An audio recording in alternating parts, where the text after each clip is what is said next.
नमस्कार, बहुत स्वागत है आपका। सूर्य का कन्या राशि में गोचर होने जा रहा है 17 सितंबर की सुबह 7:11 पर।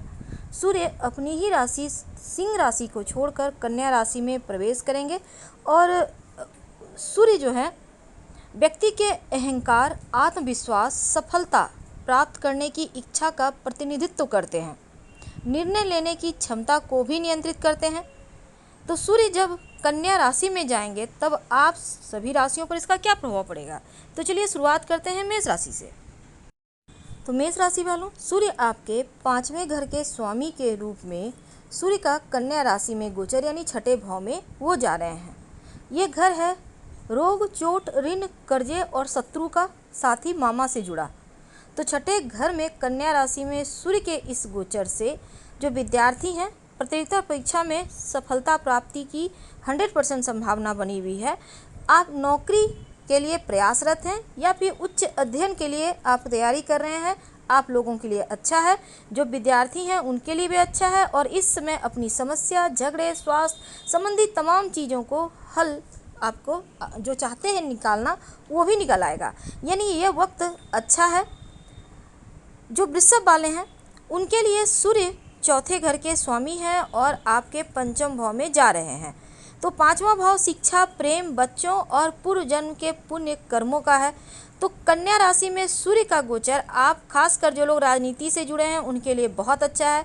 जनसंपर्क बढ़ेगा, लोगों के बीच आपका प्रभाव बढ़ेगा। उच्च डिग्री हासिल करना चाहते हैं जो विद्यार्थी हैं उनके लिए बहुत अच्छा है और इस समय सबका सपोर्ट मिलेगा। नकारात्मक पक्ष की बात करें तो थोड़ा सा लव रिलेशनशिप में अहंकार आ सकता है, रिश्तों में अहंकार आ सकता है, इसका आपको ध्यान रखना होगा।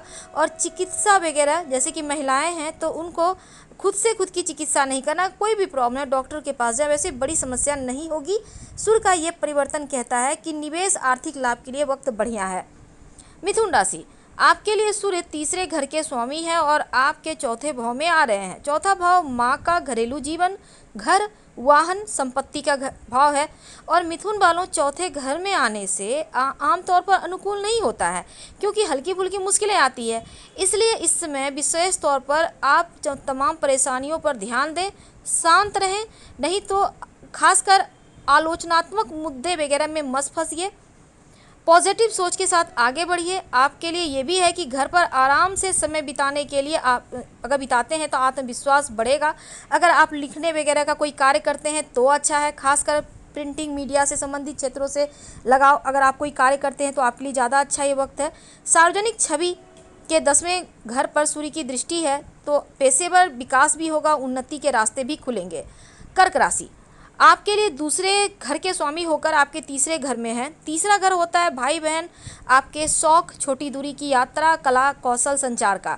तो ऐसे में सूर्य का ये गोचर आपके लिए आपके आत्मविश्वास को बढ़ाएगा। बुद्धिमत्ता का इस्तेमाल करके आप आगे बढ़ेंगे।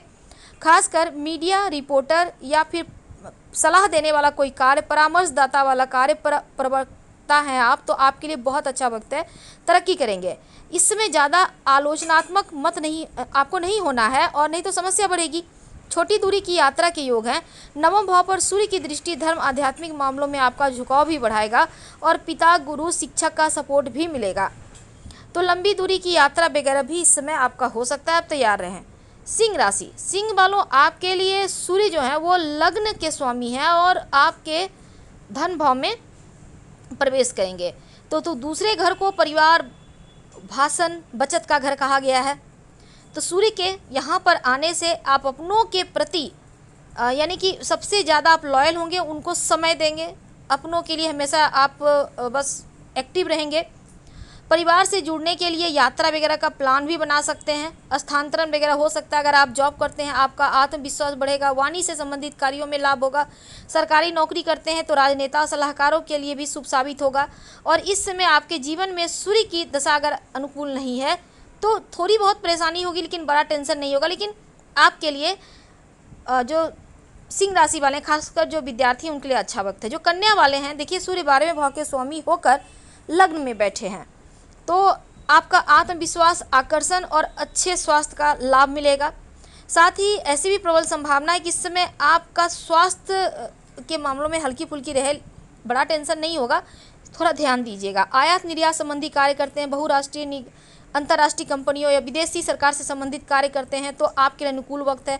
विदेशी भूमि से अच्छा लाभ होगा। और साथ ही इस समय आपके लिए चूँकि 7वें घर पर सूर्य की दृष्टि है तो वैवाहिक जीवन में ध्यान रखिएगा, बेवजह लड़ाई झगड़े हो सकते हैं क्योंकि सूर्य की सीधी दृष्टि 7वें भाव पर है।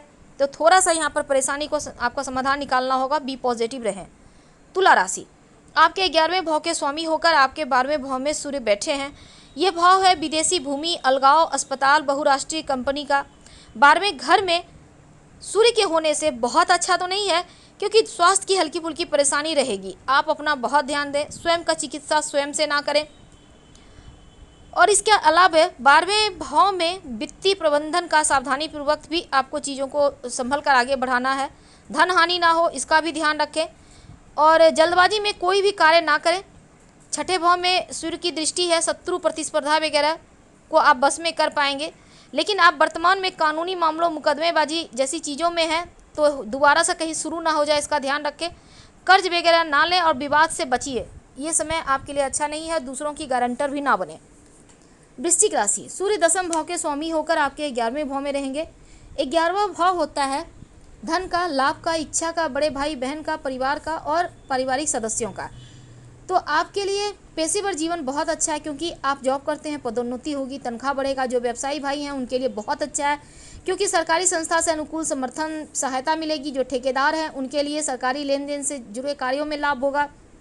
राजनेता है तो सूर्य का कन्या राशि में आने से शुभ फल मिलेगा। कड़ी मेहनत से बढ़िया परिणाम है।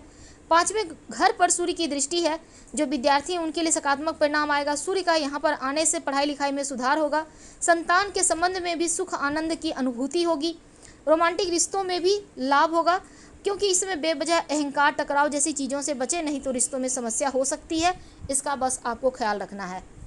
धनु राशि, 9वें भाव के स्वामी होकर आपके 10वें भाव में गोचर करेंगे। 10वें भाव में सूर्य के रहने से बहुत शुभ है क्योंकि सूर्य आपको सरकारी नौकरी, पेशेवर जीवन का लाभ देगा।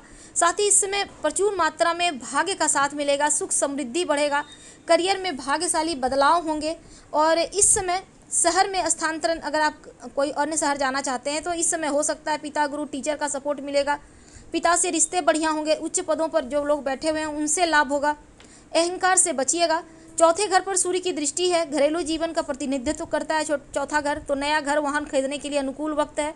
अहंकार, विवाद के कारण थोड़ी बहुत अपनों के साथ टकराव हो सकते हैं। मुद्दा ना बनाएं, किसी भी बात को लेकर बात को ना खींचें तो ज़्यादा अच्छा है।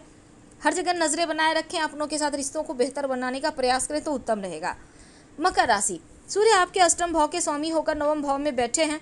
9वां घर होता है धर्म, पिता, लंबी दूरी की यात्रा, तीर्थस्थान, भाग्य का।